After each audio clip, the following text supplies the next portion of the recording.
pumapasok ng ano? Pumapasok? Ano ginagawa mo? Asawa ko yan, oh! Baka nakakalimot ka, tay! Asawa ko yan! Tato kang anak. Anak kita, natural. Alam ko, ba't kung makakalimutan, nasa bahay ko kayo nakatira? Yan ang hirap sa inyo, eh. O bakit? Wala na kayong nire-respeto. Anong Pati anak mo. Ano ba ibig mong sabihin nire-respeto? Eh, bakit nandiyan kayo? Anong gusto mong isipin ko? Gago pala, maghihilamos ako dito. Maliligo daw siya. Sabi niya, dati labas ka muna, maliligo ako. Sabi ko, maghilamos muna ako. Sabi niya, hindi. Baka mamaya, anong isipin ng anak niyo? Oh, hindi na Ay, kamali. huwag paikutin. Anong magpaikutin? Anong gusto mong isipin Huwag ko? mo pagbibintang nakakaya ka sa kapitbahay. Ha? Huwag mong palabasin na masama ako. Sa kanila nahihiya ka, sa akin hindi. Ha? Ano nakita mo? Kausapin mo nga itong asawa mo. Wala naman nangyari. Wala naman kaming ginagawang masama. Huwag niyo akong paikutin dalawa. Ha? Hindi ako bata. Tumigil ka nga dyan. Hindi ka ba Naiispan ka lang nakakaintindi? eh. Hindi ka ba nakakaintindi? Hindi talaga ako nakakaintindi. Maghihilamos ako. Ayos. Oo, sige.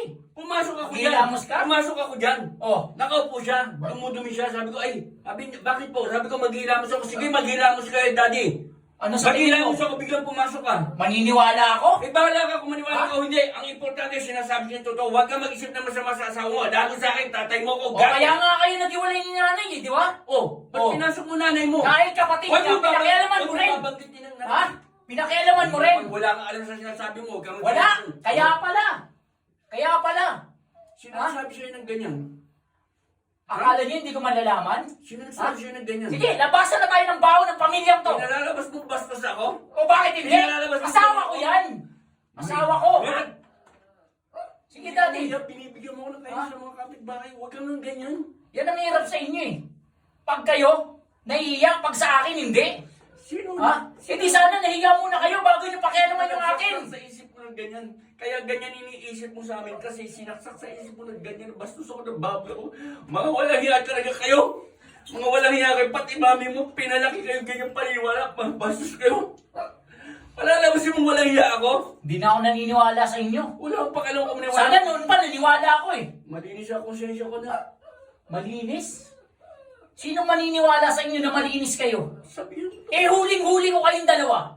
Ano Ha? ang ginagawa namin? Ang hirap mong maintindihan. Ano ginagawa namin? Wala kaming ginagawa. Wala. Anong dinatay mo Madumi na lang yung O pumasok? ano kung hindi ako dumating? Meron na. Ganon? Pumasok At ka na. ikaw? Ha? Huwag mo sisihin ang asawa mo. Nakita mo, pumasok ka na. Oo, hindi ko siya sisihin dahil ikaw ang may kasalanan. Wala kang tiwala sa asawa mo. Wala kang tiwala sa tatay mo. Anong gusto mong gawin ko? Maniwala ako sa bawat kwento nyo? Ganon? Napakawalang kwenta ng anak mo. Wala ka rin. Oo, ako na. Ako na walang kwenta. Ikaw na magaling. Nakita mo, nagbibihis ako eh. Dahil lalabas ako dahil pauunahin ko siya eh. Nagkataon lang dumating ka. Napaka walang respeto mo sa akin para pagbitaw mo ko. Ang mahirap lang. Hindi ko maatim sa sarili ko. Na sarili kong ama. Ang tatarantado sa akin. Huwag na kayo mag-away. Pasensya ka na, nakapasok ako bigla. Hindi ko alam nandito. Usap Pasensya, wala na. Hindi na ako maniniwala.